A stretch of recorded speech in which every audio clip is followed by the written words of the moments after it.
Burke Hare is a 2010 film directed by John Landis starring Simon Pegg and Andy Serkis as the titular characters.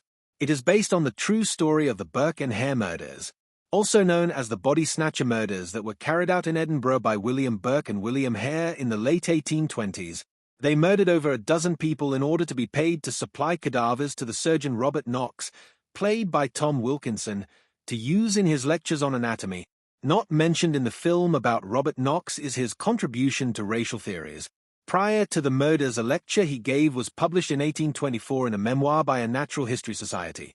The lecture was entitled Inquiry into the Origin and Characteristic Differences of the Native Races Inhabiting the Extratropical Part of Southern Africa. He stated that black people are naturally timid and easily subdued, and argued that all humans derive from white people. Quote, "We may view the human race as derived originally from one stock, to which the arbitrary name of Caucasian has been given. This species, influenced by climate and civilization, assumed, at a very early period, 5 distinct forms, which has also been arbitrarily designated by the names of Caucasian, Mongolic, Ethiopian, American, and Malay." Over 20 years after the body snatcher murders, Knox published The Races of Men in 1850, a book on racial theories, which included the following passages. "I feel disposed to think that there must be a physical and, consequently, a psychological inferiority in the dark races generally. This may not depend altogether on deficiency in the size of the brain en masse, nor on any partial defects, to which, however, I shall advert presently, but rather, perhaps, to specific characters in the quality of the brain itself.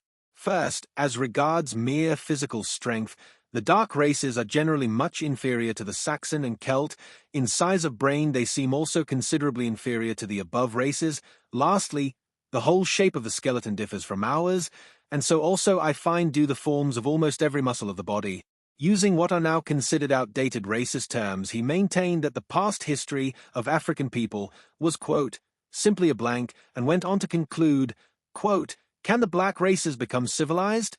I should say not. Their future history, then, must resemble the past."